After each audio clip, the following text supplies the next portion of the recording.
Hermanos y amigos que nos siguen a través de las redes sociales, es un placer para nosotros continuar estudiando con ustedes estas lecciones tomadas del libro de los Hechos de los Apóstoles. En esta semana llegamos a la lección número 11, titulada El arresto en Jerusalén, y está basada en los capítulos 21, 22 y 23. Como nosotros hemos podido ver, el apóstol Pablo fue a Macedonia, celebró la cena del Señor, predicó. Eutico se cayó, Pablo lo resucitó. Luego Pablo convoca a los ancianos de Mileto y les predice las cosas que le van a sobrevenir. Luego le encomienda el rebaño del Señor, los amonesta contra los falsos maestros, los encomienda a ellos a Dios y luego ora con ellos y se va. Después de haber orado con ellos, de haber orado por ellos, se marchó.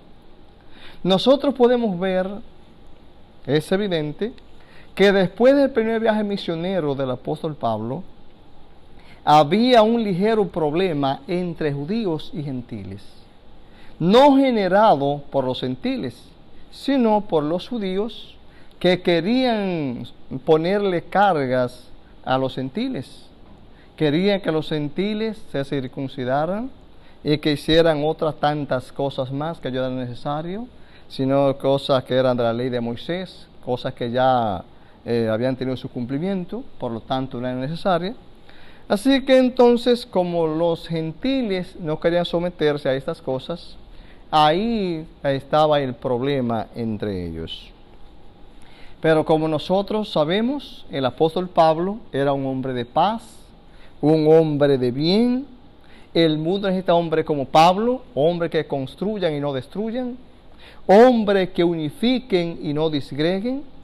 El apóstol Pablo entonces, como todo un pacificador, quería que los judíos y los gentiles se unificaran. Y el apóstol Pablo entonces, como una forma de unir a los gentiles y los judíos, el apóstol Pablo invita a las iglesias gentiles a dar una ofrenda para los santos de Judea. Quizás de esa forma, pensaba él, ellos podían unificarse.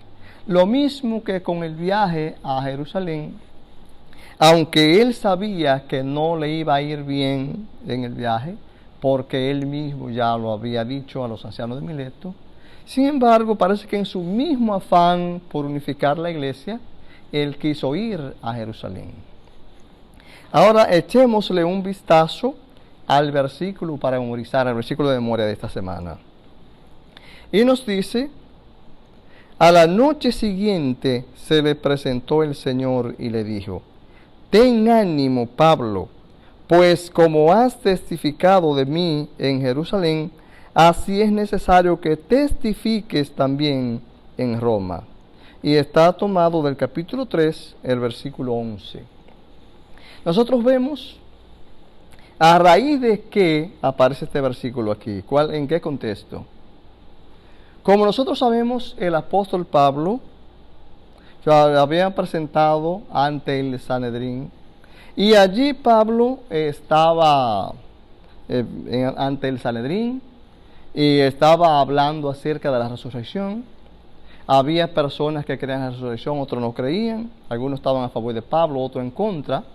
De manera que allí, en medio de esa disensión, se armó una discusión bien acalorada. De manera que el tribuno tuvo que intervenir rápidamente porque ellos querían matar a Pablo. Entonces, él, como una forma de proteger a Pablo, mandó soldados a llevar a Pablo a la fortaleza. Y dice la Biblia que al día siguiente de Pablo estar allí en la fortaleza, nos imaginamos que Pablo como humano estaba triste y estaría pesadumbrado. Pablo necesitaba ánimo, necesitaba consuelo. Pero ¿quién más para animarle que el mismo Señor por cuya causa el apóstol Pablo estaba allí encerrado.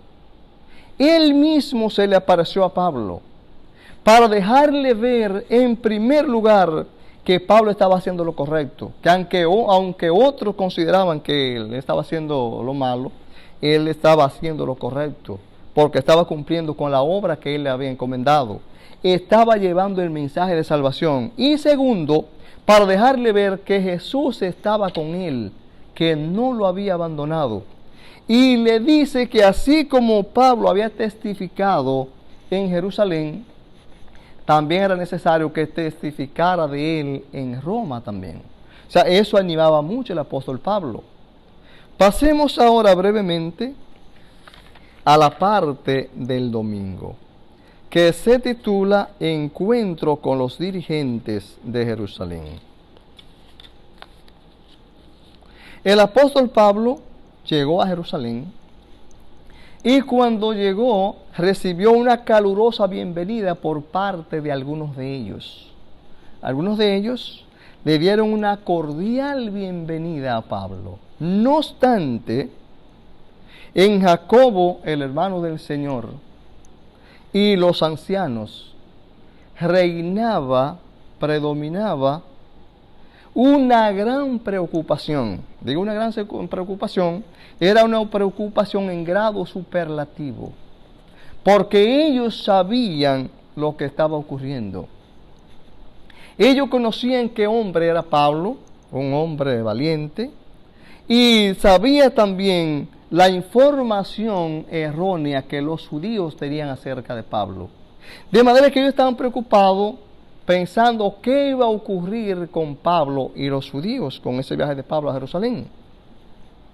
Entonces ellos quisieron acercarse a Pablo para contarle a Pablo lo que estaba sucediendo, el preconcepto, el prejuicio que los judíos de Jerusalén tenían con él. Y entonces procedieron a darle un consejo, a darle unas instrucciones a Pablo, que tristemente el apóstol aceptó. Vinieron a asesorarlo, pero en una forma equivocada. Yo diría, eso no le podemos dar asesoramiento, porque el que sabe asesora, el que no sabe opina. Así que ellos estaban equivocados.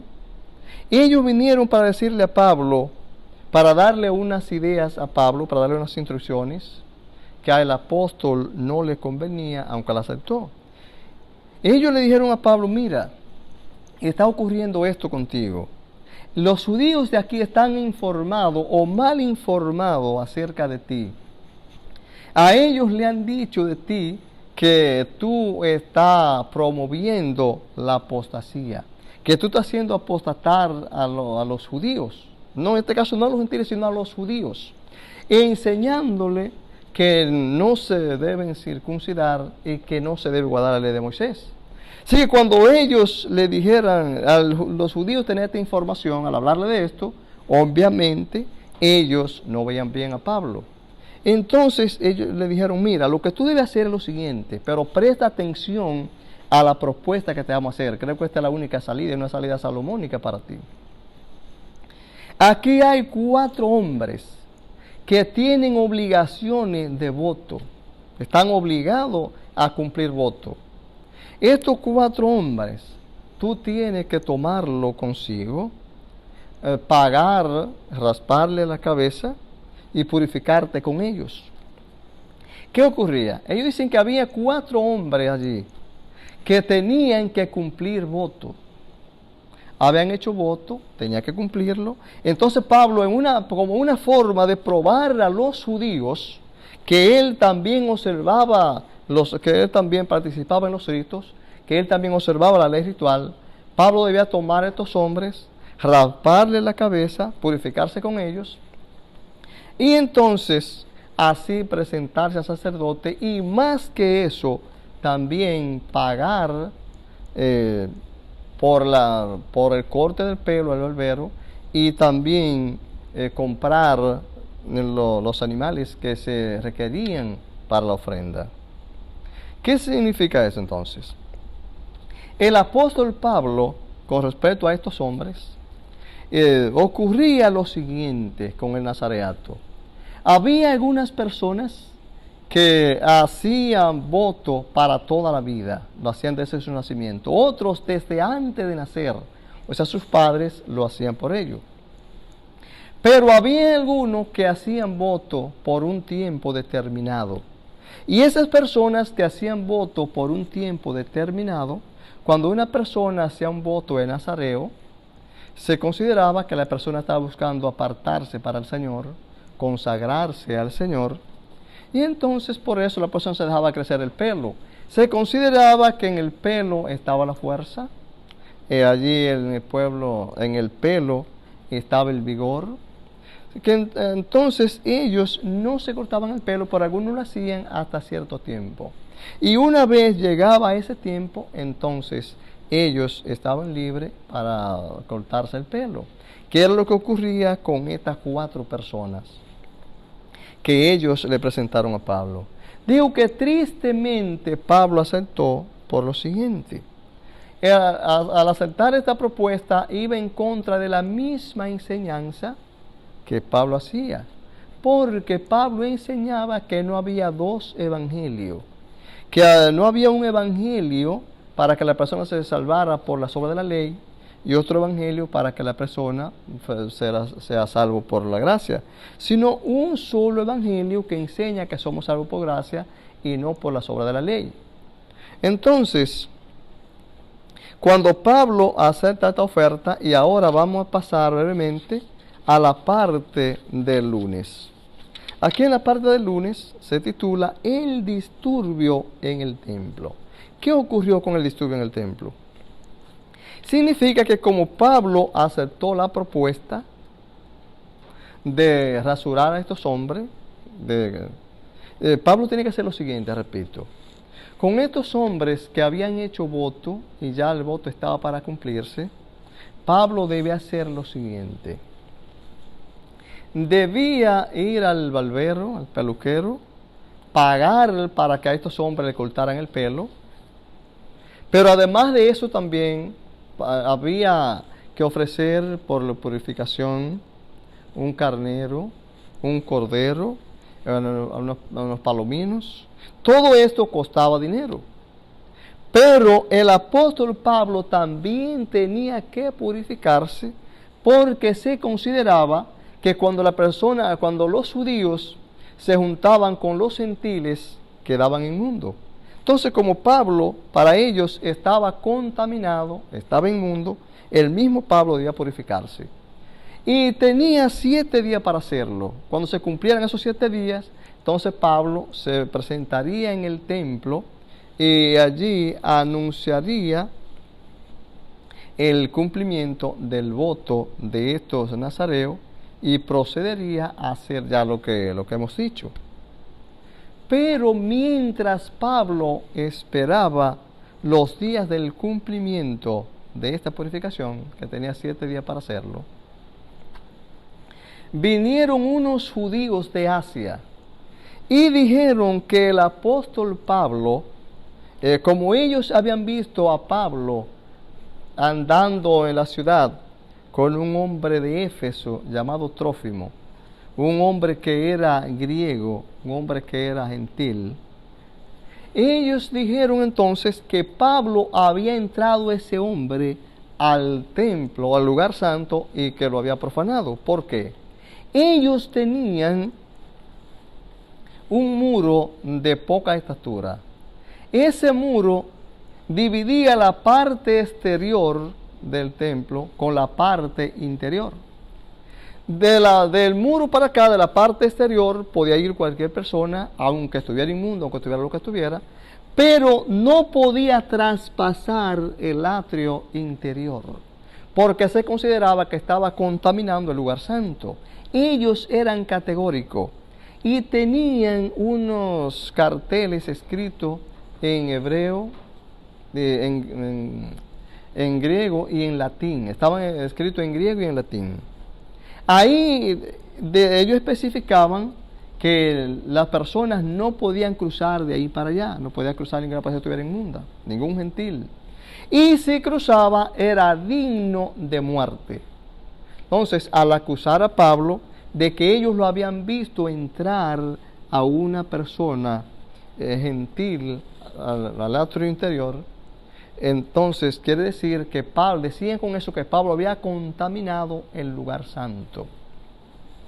Y por eso entonces se armó el disturbio en el templo, querían matar a Pablo. Tuvo el tribuno que venir rápidamente y llevar a Pablo, mandar soldados a llevar a Pablo a la fortaleza, para que no le quitaran la vida. Y entonces el apóstol Pablo, allí en medio de esa multitud, pasamos con esto a la parte del martes, que se titula Ante la multitud. Entonces, ahora a Pablo lo llevan a la fortaleza romana, y allí, mientras llevan a Pablo, Pablo les pide al comandante que por favor le permita dirigirse a la multitud. Cuando Pablo le habló en griego, el hombre se sorprendió y rápidamente acusó a Pablo. Le dijo que Pablo era un cierto judío que tan solo 3 años antes había armado una revuelta contra los soldados romanos que estaban en Jerusalén. Pablo le dijo que él, en primer lugar, que él no era egipcio, que él era de Tarso. Y cuando Pablo le dijo que él era de Tarso, el hombre entonces entendió lo que Pablo le había dicho. ¿Qué ocurría? Que como Pablo era de Tarso, era ciudadano romano automático, porque las personas, como Tarso era una gran ciudad, una ciudad muy prominente, una ciudad muy conocida, una ciudad que allí había una escuela estoica. Los estoicos eran tremendos filósofos, bien admirados, bien respetados, bien inteligentes, bien duchos. Ellos tenían allí escuelas donde enseñaban varias cosas. Además de eso, allí estaba la forma que unía a Siria y Anatolia. O sea, era un sitio estratégico prominente, o sea, un sitio comercial, completamente comercial. Por eso entonces, las personas que nacían en Tarso automáticamente eran ciudadanos. Y entonces cuando Pablo dijo a este hombre que él era de Tarso, el hombre entendió que Pablo era ciudadano y le permitió entonces al apóstol Pablo dirigirse a la multitud. Cuando Pablo le habló a ellos en hebreo, ellos guardaron silencio. Y allí el apóstol Pablo estuvo hablando con ellos, y Pablo se puso a narrar toda su vida y a decirle a ellos que él también era, que él era fariseo, que él era celoso de la causa de Dios, que él perseguía a los cristianos, y todas esas cosas decía el apóstol Pablo. Así que el tribuno que lo estaba escuchando se dio cuenta que los judíos lo que tenían contra Pablo, si cabe el término, eran puros chismes. Eran discusiones que notó que el apóstol Pablo no era digno de muerte, que no era como ellos decían. Vio que no, después de escuchar la defensa del apóstol Pablo, entendió que Pablo no representaba ninguna amenaza para el imperio, y entonces decidió que fuera el Sanedrín quien ventilara el caso. Y cuando llevaron, y con esto pasamos a la parte del miércoles, cuando llevaron a Pablo ante el Sanedrín, Pablo está testificando allí,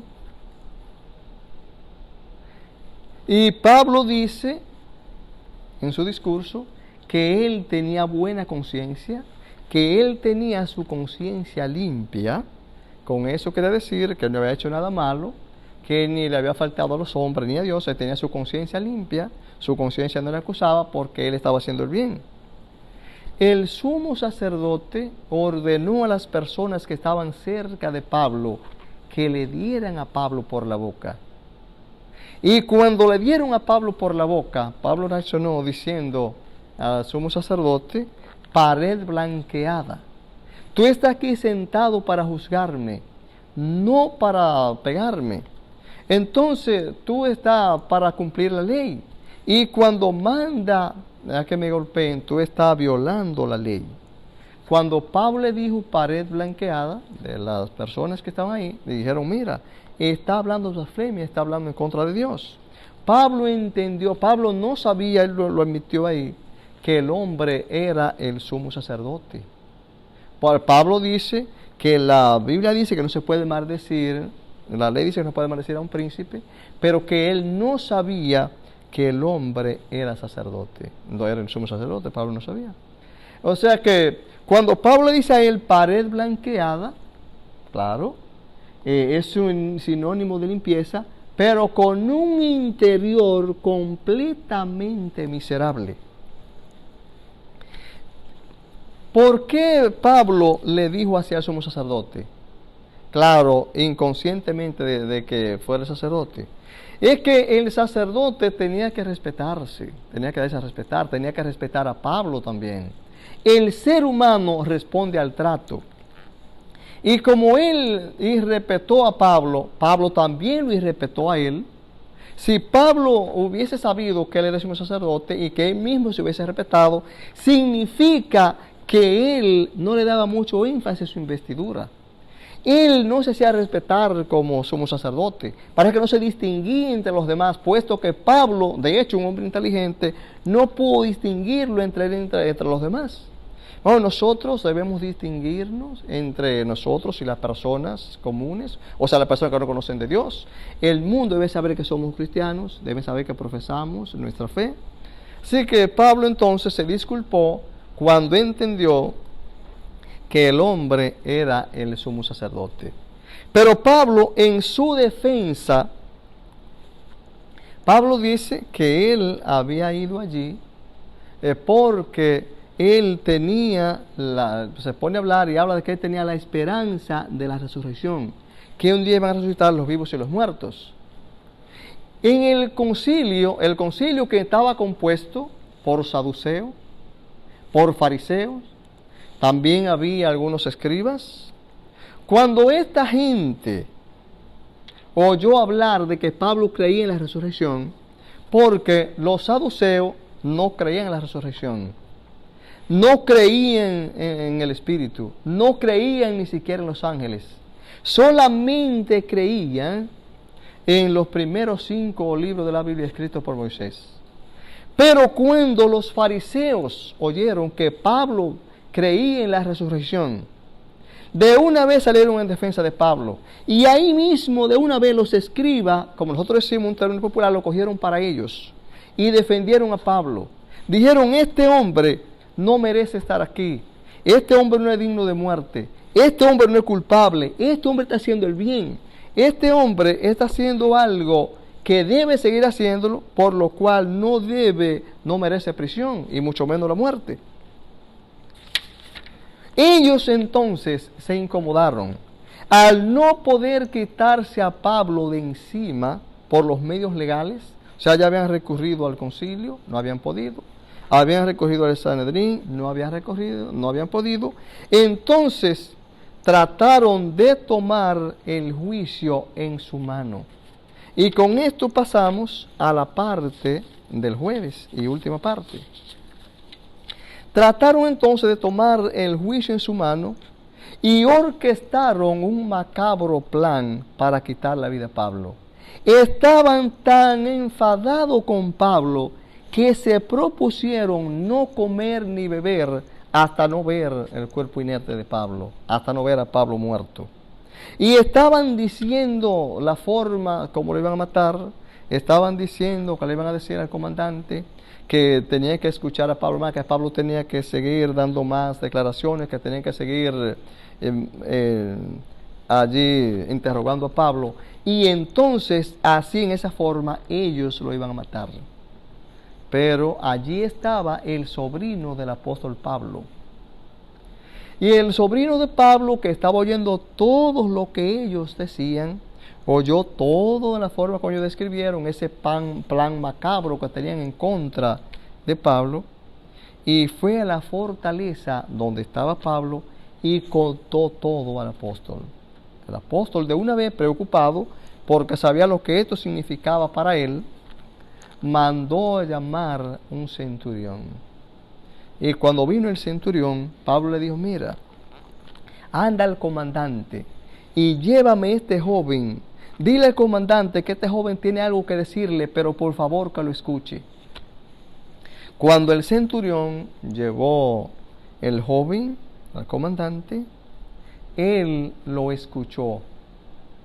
Y escuchó todo lo que le dijo. Y como ya él había visto anteriormente a Pablo hablar, había oído la defensa de Pablo, y se había convencido de que los judíos lo que querían era hacer algunas cosas con sus ritos y sus cosas, lo que eran algunas discusiones, y ya él sabía de qué se trataba, y escuchó muy bien a este joven y le dijo: mira, no diga a nadie nada que yo estoy hablando contigo, que tú me dijiste estas cosas. Y rápidamente mandó a buscar, le dijo a ellos, mandó a buscar 2 centuriones y le dijo: mira, este hombre ustedes lo van a sacar a la hora 3:00 de la noche, o sea, sería a las 9 de la noche. Y le dijo: ustedes van a buscar 200 soldados, 70 jinetes y 200 lanceros, y van a sacar el apóstol y lo van a llevar a un lugar. Él le dijo ya aquel, ellos sabían a qué lugar lo iban a llevar. O sea, vemos entonces como este hombre se preocupó por Pablo y dijo en qué forma iban a sacar a Pablo a la hora 3:00 de la noche, sería más o menos a las 9 de la noche.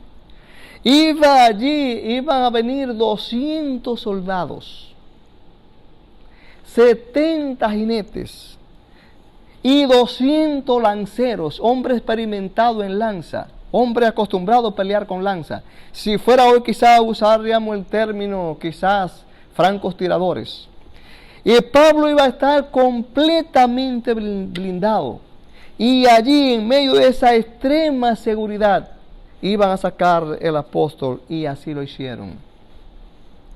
Vinieron, ¿por qué? Porque él decidió entonces trasladar a Pablo a Cesarea, y así se llama la parte del jueves, el traslado a Cesarea. Decidió mandar a Pablo a Cesarea para que fuera Félix el gobernador quien lo juzgara. Entonces él mandó una carta. Al día siguiente, los soldados y los lanceros regresaron, pero los jinetes se fueron con Pablo. Llevaban a Pablo y una carta que mandaba el comandante, donde le decía a Félix, hacía muy buena ponderación de Pablo. Dice: ahí te mando este hombre, yo lo he escuchado, no he visto nada en él digno de muerte. Es un hombre que los judíos lo acusan, pero yo he podido ver, yo lo escuché, y lo que se trata es de puras discusiones de los judíos. Este hombre merece atención, así lo mando para que seas tú quien lo juzgue, te des cuenta de lo que te estoy diciendo, y esto también obligará a los acusadores a ir a presentarse delante de ti. Cuando ellos llegaron con Pablo, presentaron la carta a Félix, el gobernador, también presentaron a Pablo. Él le dijo a Pablo que de dónde era, y Pablo, al decirle dónde era, entonces él le dijo a los soldados que llevaran a Pablo y lo custodiaran allí hasta que vinieran las personas que acusaban a Pablo.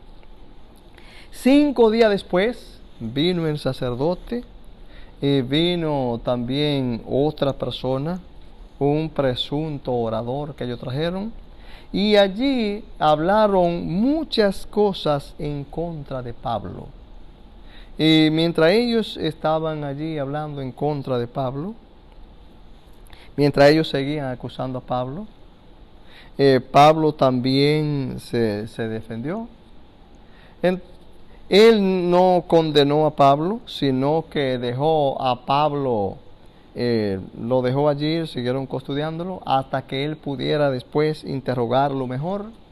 Cierto día entonces, él vino con su esposa y estaba hablando con el apóstol Pablo, y Pablo se puso a hablarle a él de la fe, y Pablo le estaba hablando de la justicia, de los juicios venideros de Dios. Y dice la Biblia que Félix se espantó y le dijo a Pablo: vete, ahora vete, y cuando tenga tiempo te llamaré. Y así terminó esas acusaciones que ellos le hacían a Pablo. Bueno, aprendemos entonces aquí que Dios siempre estuvo con Pablo, pese a las acusaciones, pese a las cárceles, pese al maltrato. Dios no desamparó a Pablo, ni nos va a desamparar a nosotros también. Él ha prometido que cuando tengamos que ir acusados a los tribunales, Él va a poner palabra en nuestros labios. Que Dios les bendiga, que Dios les guarde, y nos vemos en otra próxima lección. Dios les bendiga.